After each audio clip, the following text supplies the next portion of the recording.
আর বন্ধুরা দেখো, আজকে তোমাদের সাথে আমি একটা হোমমেড ফেশিয়াল প্যাক শেয়ার করছি। তুমি দেখো, আমি এটা কমলা লেবুর খেয়ে যে খোসাটা পড়েছিল সেটাকে দুদিন শুকিয়ে রেখেছিলাম, জাস্ট এমনি শুকিয়ে। ওটাতে দুধ দিয়ে ফোটাবে, মানে ডিমে আছে, আমি দুধ দিয়ে ওটাকে ফুটিয়ে ওটা মিক্সিতে আমি পেস্ট করেছি। ভালো করে বুঝিয়ে দিলাম, আরেকবার বলছি। কমলা লেবু খেয়ে খোসাগুলো জাস্ট দুদিন ওখানে পড়ে রয়েছে রান্নাঘরে এক কোনায়, ওটাকে আমি দুধ দিয়ে ফুটিয়েছি অনেকক্ষণ ধরে।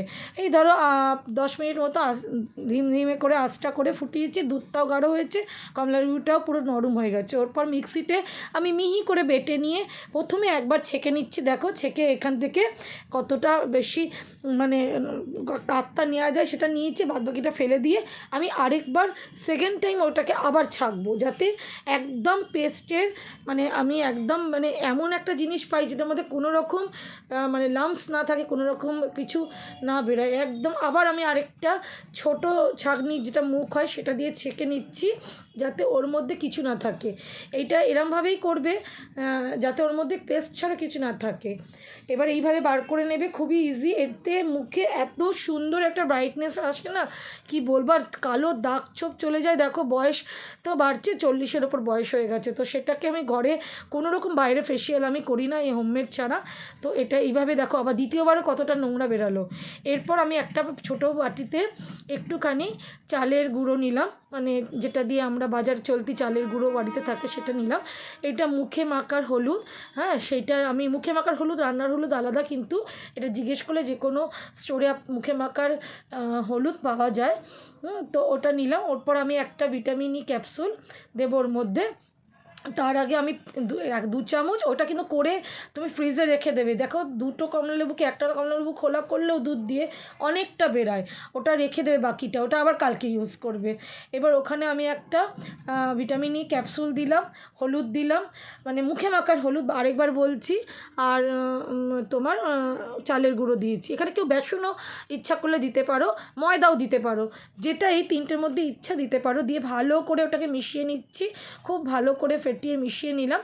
হ্যাঁ, মিশাবার পর এখানে একটু অর্ধেক লেবু, মানে অর্ধেকেরও কম একটুখানি লেবু দিলাম, ওপর থেকে চিপে একটু লেবু দিচ্ছি। দেখো, তোমরা এটা লেবুটা অবশ্যই দেবে, লেবুটা মানে বেশি দেবে না, অল্প দেবে, একটুখানি দিলেই হবে। আর তারপর এর মধ্যে মধু দেবে। আমার ছেলেটা এখানে এখন একটা ফিল্টার চেঞ্জ করেছে, যার জন্য কালারটা একটু অন্যরকম লাগছে, বাট এরপর মধ্যে মধু দেবে। মধু দেবার পর ভালো করে মেশাবে জিনিসটাকে। আর বাড়তি যেটা বেঁচে গেল সেটাকে ফ্রিজে ঢুকিয়ে রেখে দেবে, আবার কালকে মাখবে। এরপর আমি সারা মুখে হাতে গলায় এটা মেখেছি, ওইটা দিয়ে পুরোটা হয়ে যাবে।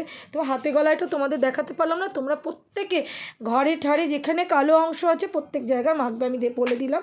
আর মুখে মেখে তোমরা এটা পুরো মুখে ভালো করে মাখবে। আমি বিশ্বাস করো, এইটুকু আমি হলপ করে তোমরা যারা আমাকে বিশ্বাস করো, আমি তোমাদের এটা হলপ করে বলতে পারি, প্রচণ্ড ভালো মুখে একটা রেজাল্ট পাবে। কোনো ফেশিয়াল করার দরকার নেই, কোনো রকম ব্লিচিংয়ের দরকার নেই। আমার 40-এর ওপর বয়স হতে চললো, কিন্তু আমি এগুলোই করে আমি বাড়িতে, আমি ভুরু প্লাক ছাড়া আদারওয়াইজ আমি কিছুই করি না। এবং শুধু বছরে একবার আমি ফেশিয়াল করার জন্যে মানে পার্লারে যাই, সেটা পুজোর সময়। সেটাও না করলে আমি এত রান্নাবান্না করি, সব কিছু আমি কিন্তু হোমমেড ইউজ করি, আরও অনেক রকম জিনিস ব্যবহার করি মুখের জন্য, যেহেতু এখন কমলা লেবুর সিজন। আর এইটা মুখের জন্য ভীষণ ভালো। এইভাবে পুরো মুখে মেখে নেবে, মেখে নিয়ে দেখবে শুধু রেজাল্টটা দারুণ দারুণ দারুণ।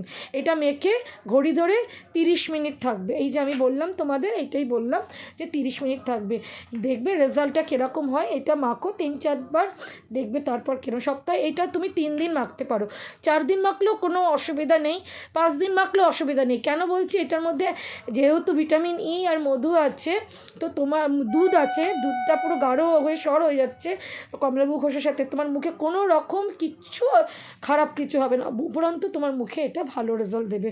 তো বন্ধুরা, এভাবে ইউজ করো, করে রেজাল্টটা আমাকে জানিও। আমি এবার হাতে মুখে সব জায়গায় মেখে নেব, ইউজ করে আমাকে জানিও। ধন্যবাদ পুরো ভিডিওটা আমার সাথে দেখার জন্য।